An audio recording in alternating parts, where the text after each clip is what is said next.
Humans are natural-born explorers. We charge into uncharted territory and seek out the unknown. We've mapped nearly every inch of Mother Earth and left tracks on the moon. But to set foot on another planet, to travel beyond our solar system, that is a dream for the future.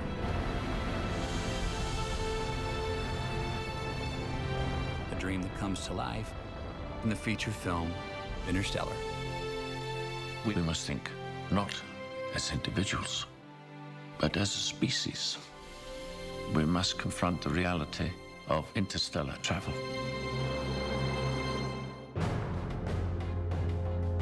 The film Interstellar deals with the quest for new worlds and the fate of humanity. Sound like the stuff of science fiction? Maybe. But the foundations of this film are rooted in real science, thanks to the involvement of renowned astrophysicist Kip Thorne. In Interstellar, one of the most important features is the way that the science is totally embedded in the film. There are some wild things in here. Beyond fantasy and fiction, this is the real science of Interstellar.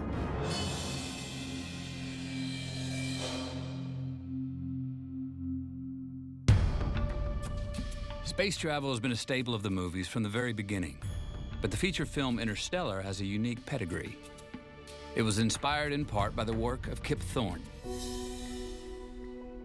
an authority on astrophysics, gravitational waves, and the warping of space-time. He's also an executive producer on the film. In Interstellar, real science was built into the fabric of the film from the outset.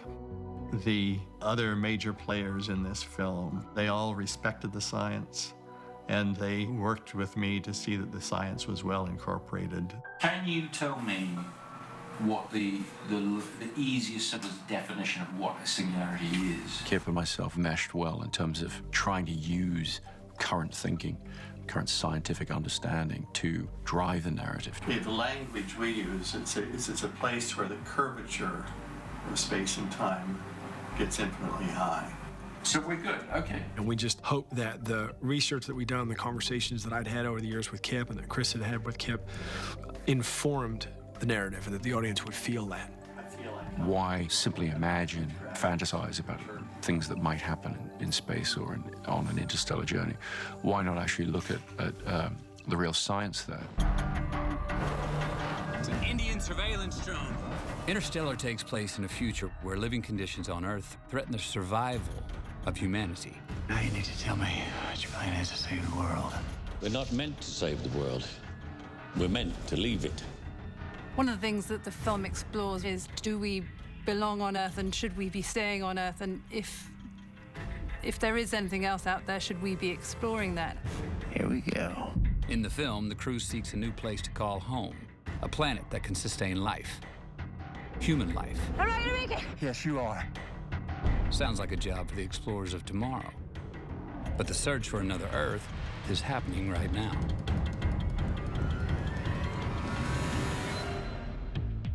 Astrophysicist Natalie Battaglia is a passionate planet hunter.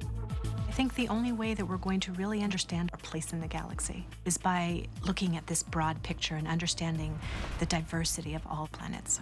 20 or 30 years ago, we didn't know of any other planets orbiting normal stars like our own sun. Natalie has helped rewrite that story as mission scientist for NASA's Kepler Space Telescope. Kepler's objective is very simple. It's to determine the fraction of stars in our galaxy that harbor potentially habitable Earth-sized planets. And what makes a planet potentially habitable? The one ingredient that we think is common to all life forms is this requirement of liquid water. So that's why we look for planets that have rocky surfaces where water could pool and that are receiving the right amount of energy from the star, where the water wouldn't be locked up in a frozen state because the planet is so cold, nor would it be evaporated away because the planet is too hot. We call it the Goldilocks zone, where liquid water could potentially exist. Launched in 2009, Kepler stared at one small patch of the Milky Way for 4 years straight. Compared to stars, planets are too tiny for Kepler to spot. But it can detect their shadows. Every planet orbiting a luminous object is casting a shadow out into space. The Kepler spacecraft makes use of that fact, waiting for a planet in its orbit about the star to pass directly between the disk of the star and the spacecraft. And the telescope perceives that as a dimming of light. This simple method has revealed thousands of exoplanets, planets orbiting other stars in our galaxy. What we've learned so far is that literally every star in the galaxy has at least one planet. There's an amazing diversity of exoplanets out there. We've found very exotic worlds. 200 light years away, there is a Saturn-sized planet orbiting not one, but 2 stars. So if you were living on a world like Kepler 16b, you would see in the sky 2 stars rising in the east, sitting in the west, continuously changing position as they orbit one another. And this is an artist's rendition of the planet Kepler 10b. It's orbiting 23 times closer to its parent star than Mercury is to our own sun. So this star-facing side is being blasted by stellar radiation, creating temperatures in excess of that required to melt iron. The planet has an entire hemisphere larger than the Pacific Ocean, which is an ocean, but it's not an ocean of water. It's an ocean of molten lava. Not an attractive destination. But Kepler recently found us a possible second home. This is an artist's concept of the Kepler 186 planetary system. 5 planets orbiting this M-type star, and the outermost planet is Kepler 186f. Our first discovery of an Earth-sized planet in the habitable zone of a normal star. When I think about Kepler 186f, I try to imagine it as a real place, because it is a real place. We know that it could be rocky. It's the same size as Earth, so I do imagine a rocky surface. We don't know that it has a liquid ocean, but we can certainly imagine one. And then, all of a sudden, in your imagination, you internalize the existence of this world out there, that there is a place that could be very, very much like Earth. So, when do we set sail for these distant shores? Reality check. Kepler 186f is nearly 3 quadrillion miles from Earth. Otherwise put, 500 light years away. That's a journey of 500 years at the speed of light. But no thing can travel as fast as light. At best, our spacecraft are thousands of times slower. Even the spaceships in Interstellar don't come close. So how do they reach new worlds beyond our solar system? They take a walk on the warp side of space and time. The Science of Interstellar.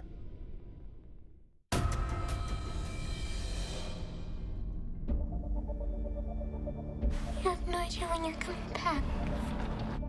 Couldn't you have told her you were going to save the world? No. I'm coming back. When we journey to a far-off place, we travel not just in space, but also in time as we move into the future.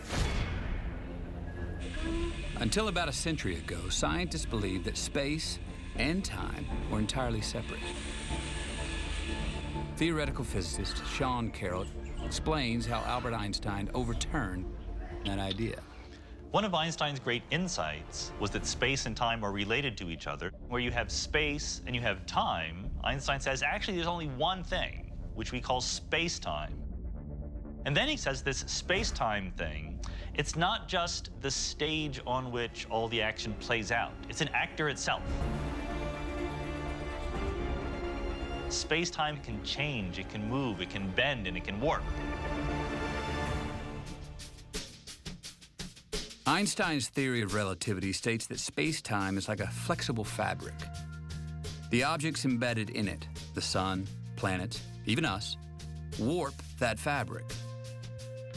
And the consequence of that warping is what we call gravity. The more massive the object, the more space-time is warped, and the greater the gravity.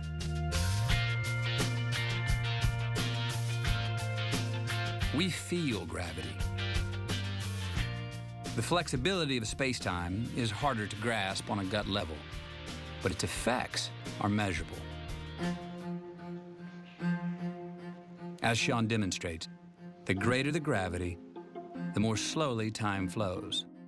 For example, if I were on the ground floor with a clock, a super accurate atomic clock, and a twin of mine was up on the top floor of a building with an equally accurate atomic clock, if we later on compared them, mine would have ticked off fewer seconds. On the ground floor, Sean experiences slightly more gravity than his twin on the top floor. He also experiences slightly less time than his twin. The difference is tiny, but real. And there are practical applications. For example, the GPS system, the Global Positioning System, that is a very, very precise set of clocks on satellites orbiting around the Earth.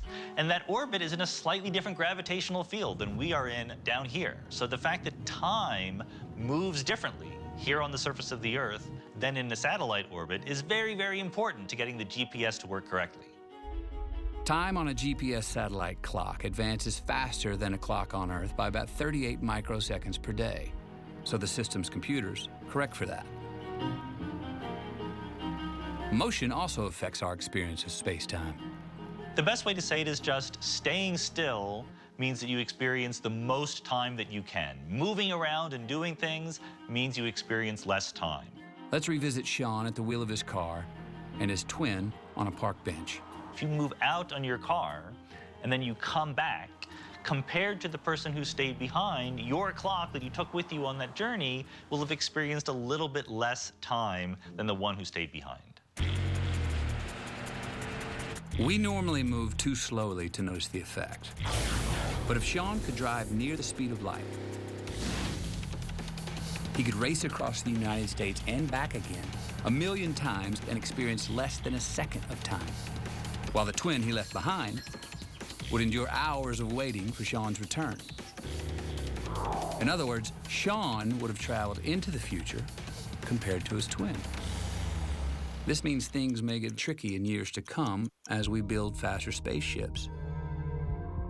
The closer we get to the speed of light, the more out of sync we'll become with those we leave behind.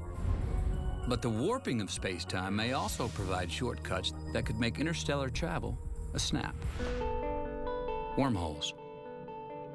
They're a staple of science fiction, but they're based on real science. Einstein's relativistic laws govern the warping of space and time, and they say that wormholes might exist, they could exist. So this dates all the way back to 1916. A wormhole is a particular way that space and time can be curved.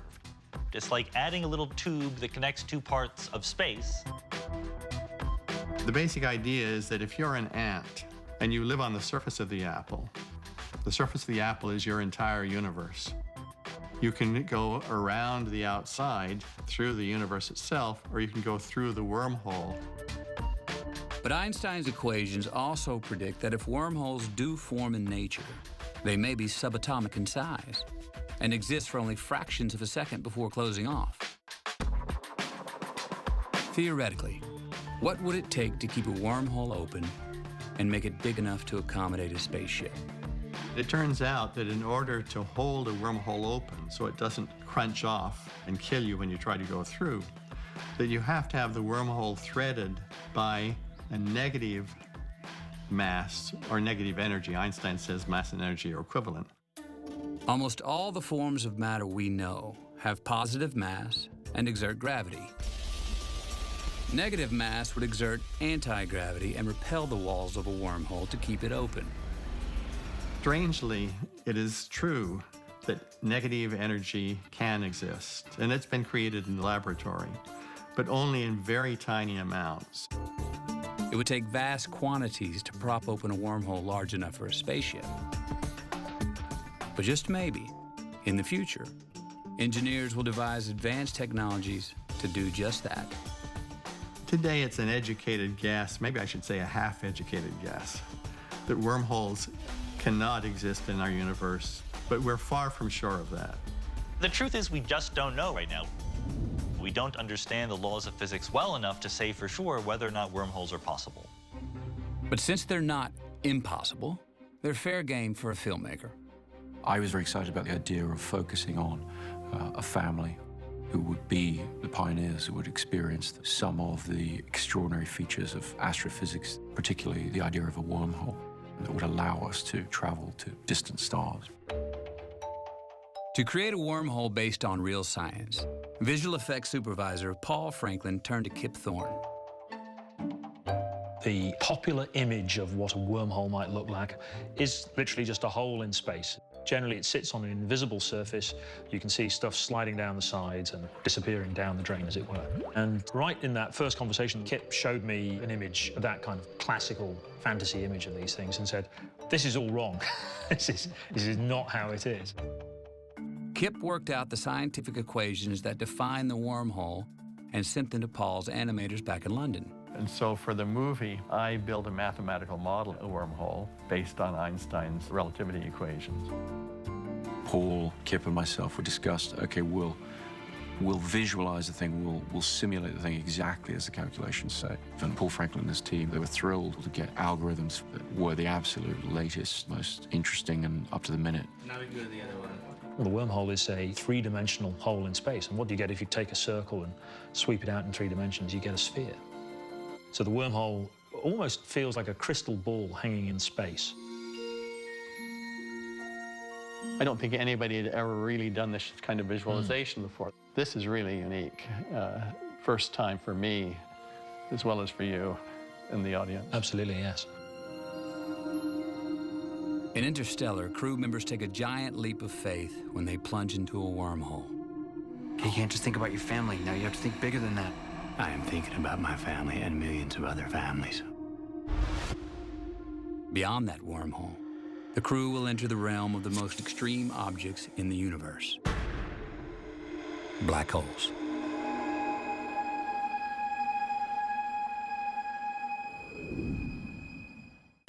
The Science of Interstellar.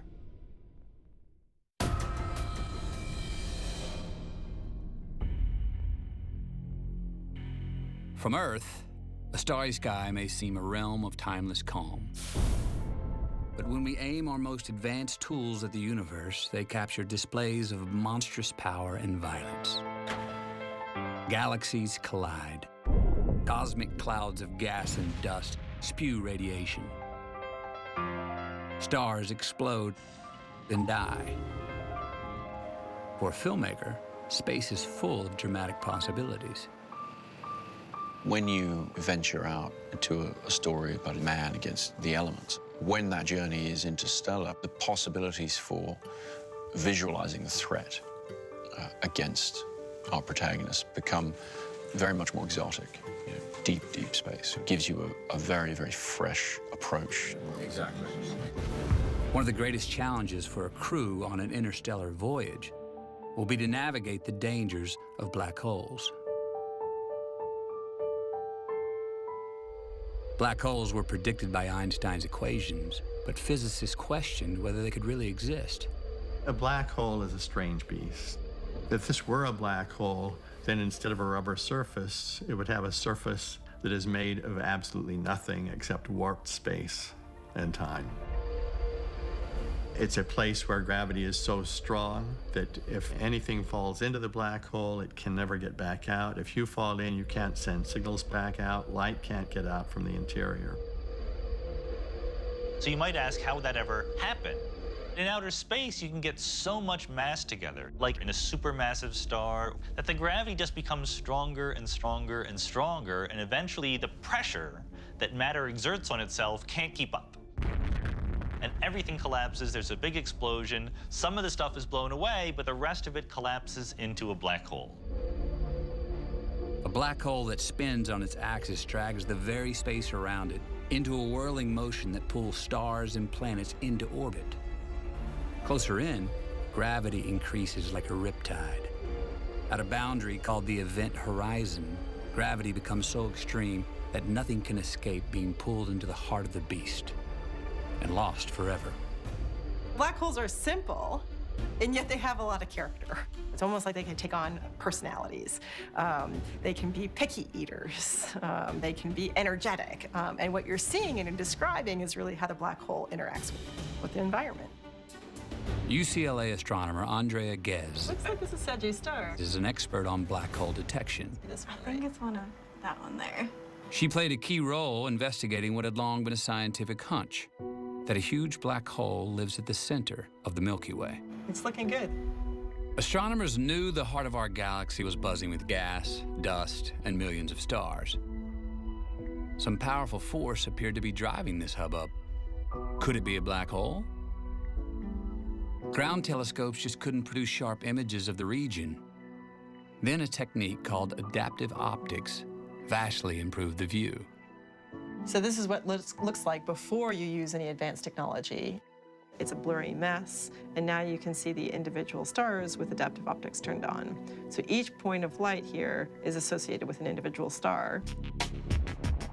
Andrea put that technique to work at the Keck Observatory in Hawaii. This is a road map. And she and her team began to track the stars at the center of the Milky Way. And that's the center of our galaxy. The very first year that we took the data was in 1995. Then we go back to the telescope in 96, then we take our second image. And you have two pictures, and you can compare them.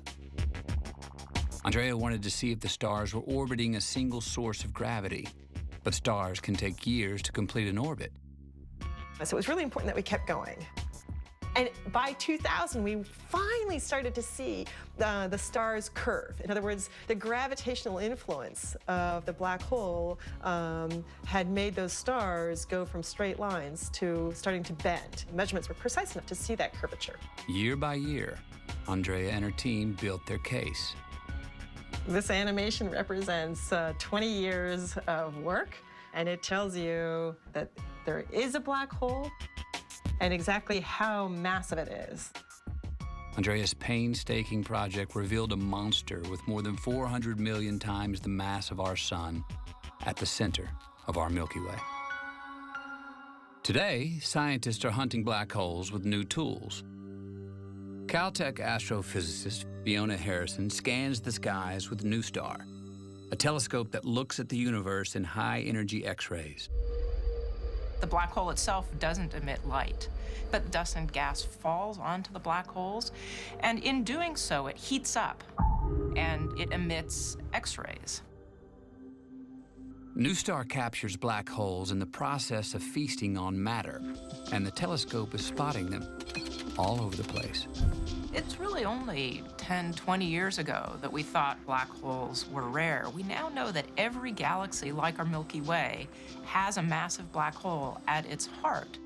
So rather than just being curiosities, they're actually fundamentally important to why the universe is the way it is. So, is the Earth at risk of getting swallowed by a black hole? Even though we have black holes sprinkled throughout the galaxy, we're in absolutely no danger. It's a common misconception that black holes might suck the Earth. Well, there's no sucking going on. It's just normal gravity. It's just when you get very close to it that there's a region from which light can't even escape, and Earth is not going to do that. But what if a spaceship had a close encounter? What if an astronaut dove in feet first? In the simplest descriptions of this, the descriptions that you will find in most books that you read, you're simply stretched from head to foot and squeezed from the side by tidal forces, spaghettified, as one often says. You're spaghettified as you fall in, and you're destroyed. That's the standard story.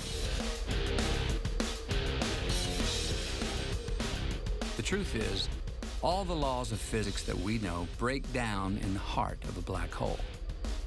Physicists are still working on exactly what happens there. That's the gravity well, though, isn't it? When we talk to non-physicists, people often say it's the gravity well. So you've been lying to us all these years. You know how these things go. There are lies and there are lies. I know, but now. The movie Interstellar deals with physics that is well understood, well established. It deals with physics where we make educated guesses and we're almost sure but not 100% sure of our guesses. And it deals with physics at the frontiers of human understanding where we have to speculate. And when you get beyond those frontiers, Interstellar works hard to align itself with the best speculations that scientists could imagine. Interstellar mines that gray area where new ideas percolate. and taps deep into questions about the nature of the universe. The Science of Interstellar.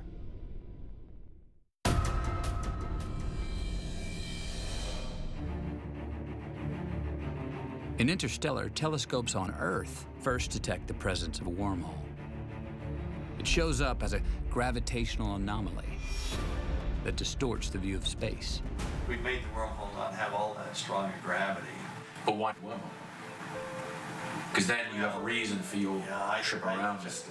I feel uncomfortable with the wormhole having that much gravity. When I first began working with Christopher Nolan, he wanted a wormhole that had rather gentle gravity. We discussed how big the wormhole should be and agreed that it should be just barely big enough that it could be seen from Earth through the bending of light around the wormhole by the wormhole's warped space. Kip Thorne worked out just the right gravity for Interstellar's wormhole, using equations based on Einstein's theory of general relativity. As we've learned, that theory states that objects warp space-time, creating gravity. It also predicts that when objects move, they generate a pulse that propagates through space-time a bit like waves through water. These gravitational waves have never been directly observed. They would be small and hard to detect unless they were generated by a massively violent motion, like the birth of the universe.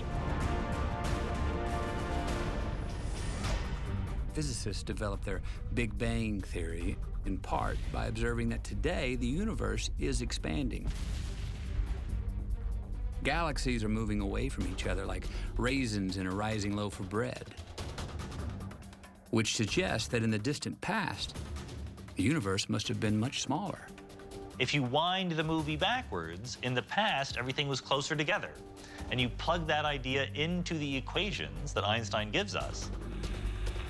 And there's a moment, which we now know is about 14 billion years ago, when everything was on top of everything else, when the density of stuff in the universe was apparently infinitely big.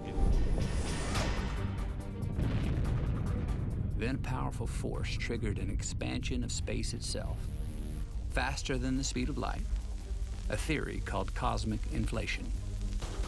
And the theory said that this inflation should have taken fluctuations in the shape of space and amplified them so they got much stronger.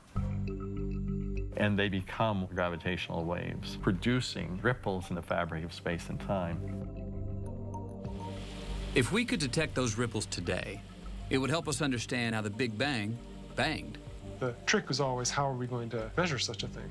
And that led us to propose and develop this very specialized experiment, which one of my colleagues referred to gleefully as a wild goose chase.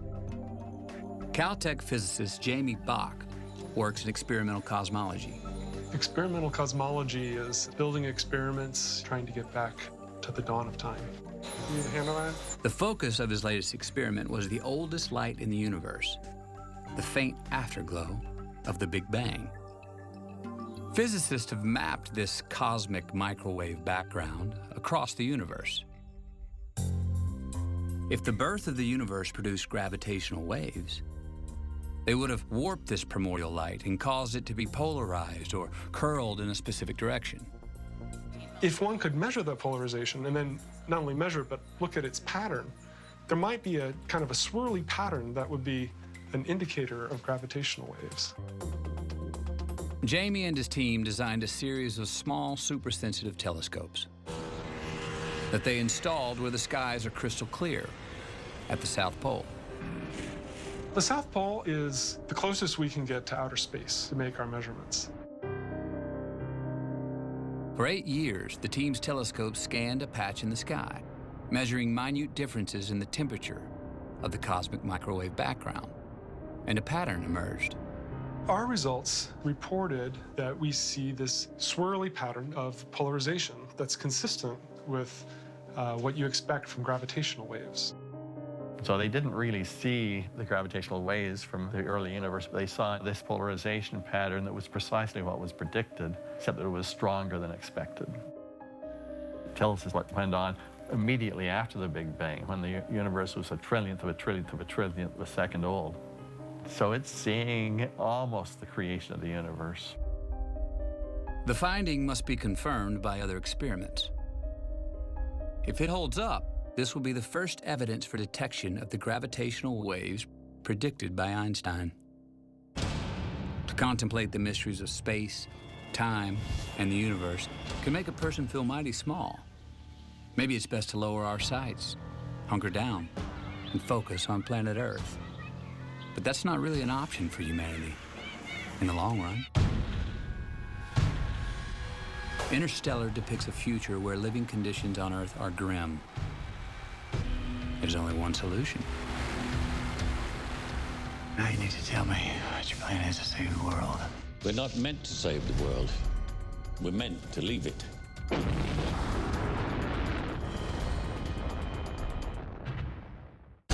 The Science of Interstellar.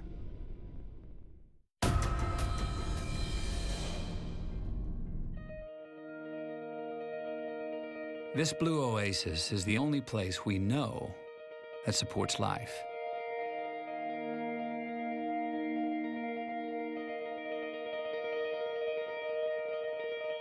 But that could change in a flash. February 15th, 2013.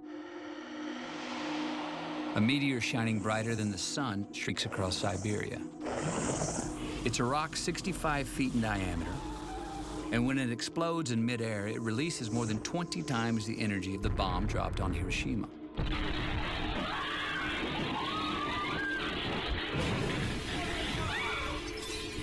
No one was killed, but more than 1,000 people were injured. Asteroids have struck Earth before. Some 65 million years ago, a monster 6 miles wide may have wiped out half the species on Earth. Remember the dinosaurs?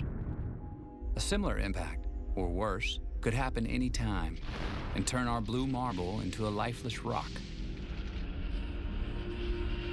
In the meantime, perhaps a greater threat to the planet is us. And the bottom line? Earth cannot sustain us forever. In a few billion years, our sun will expand as it begins to die. And our planet will be toast. But there's good news. Unlike the dinosaurs, flight crew, close and lock your visors, time to fly. we can leave Earth. T-minus 10.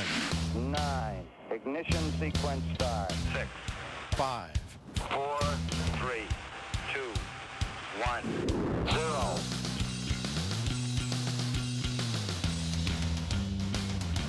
Zero and liftoff of Space Shuttle Atlantis. To date, nearly 600 people have traveled to space.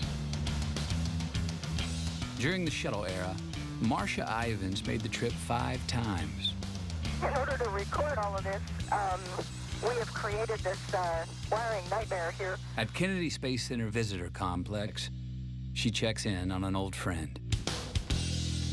I look at Atlantis hanging here. It's a surreal kind of experience to think, I flew that into space. It's still something that I have a hard time believing. Hi. My name is Jenny. 1, 2, 3. And it makes me feel good that people still have a wonder and an amazement and a pure joy for the fact that we did fly this vehicle into space. For Marcia, each mission was as breathtaking as her first. I looked up overhead, and here was this black sky and this blue Earth. All hits you at that point. I am not on the planet anymore. And every astronaut who has flown has come back and said the same thing. As you circle the Earth, you do not see natural borders and boundaries that separate the countries. And all of the wars and the angst and the strife that tear this planet apart seem so insignificant from that view. To me, space travel, space exploration has always represented the ultimate frontier. It's at the absolute extremities of what human experience is, and it's all about trying to in some way define our place in the universe. 40 seconds away from the Apollo 11 liftoff. I remember growing up as a kid, and we were both fascinated by this impulse to flight, this impulse to build unimaginable machines and use them to blast off into space. Having fired the imagination of a generation, pulls into port for the last time. The space shuttles were retired in 2011 after traveling more than 500 million miles. Space exploration demands enormous resources, the kind that government agencies like NASA can marshal. Recently, some new players entered the fray. I do think we're at the dawn of a new space era, and it's one where commercial companies play a much stronger role. NASA's not out of the picture. They're very much in the picture, but it's not all a NASA-designed system. In 2002, Elon Musk started his own rocket company. A decade later, under contract to NASA, SpaceX became the first private company in history to carry supplies to and from the International Space Station. Now, SpaceX is tackling an even greater challenge. I started SpaceX with the idea of trying to revolutionize space transport. And critical to that is full and rapid reusability of the rocket. The big issue with rocketry today is you get one use out of the rocket, and then it smashes down into the ocean or onto the plains of Siberia, and you can't use it again. If you can, in fact, land the rocket safely and then reuse it with a minimal amount of effort, then you can dramatically reduce the cost of space transport. SpaceX is currently developing a fully and rapidly reusable launch system, and that will take Elon closer to a more ambitious goal: to help send crews to establish a colony on Mars. Not a mission for the faint-hearted. Anyone who wants to go to Mars, their desire for adventure would have to overcome their desire for comfort and safety. A colony on Mars could be the next giant leap for humankind. It's such a fundamental idea when you think about it. It's just a decision that has to be made in terms of how you view the human race's place in the universe. We either stay here on Earth, or we leave and journey through the galaxy. We'll find a way. We always have. The Science of Interstellar.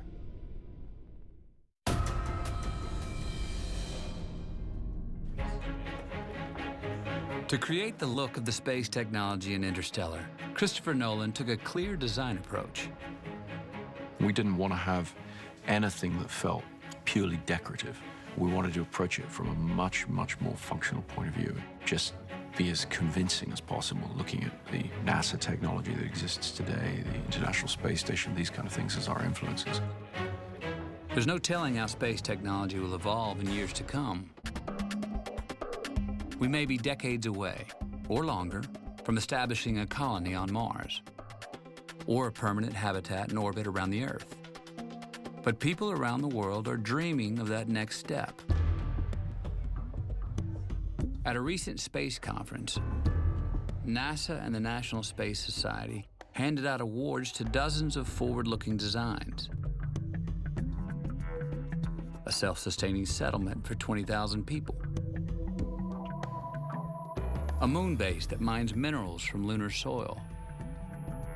A fleet of robots that clean up space junk. But of course, this is really hard because we're burning fuel. There's not a single PhD among the prize-winning designers. These are middle and high school students from around the world. One of these kids may stand on Mars someday, or make a breakthrough in propulsion systems, or start a revolution in astrophysics. To inspire their kind of enthusiasm is the hope of the Interstellar team. I would love for kids to watch and get excited about the possibilities of space travel and exploration. I would hope that this film introduces many people to science who might not have gotten curious about this kind of science in any other way. I think it would be really thrilling if people got some sense from this film that these ideas are worth thinking about. The interplay between science and science fiction springs from a deep-seated creative drive to make sense of the unknown,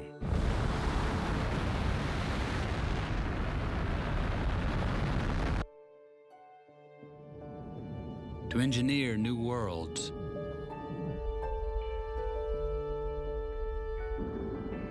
to dream up a better future.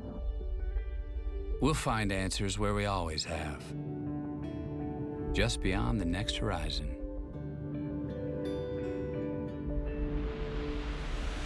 What first inspired me was the sky, the stars, the moon, the planets. Thinking about going to space is really exhilarating. I've always wanted to know, like, what's next, and for me, space is next. What we can do is beyond our imagination. For the survival of the human race, really, the only option is to go into space. It should be something that a first step we should take as a world and as a planet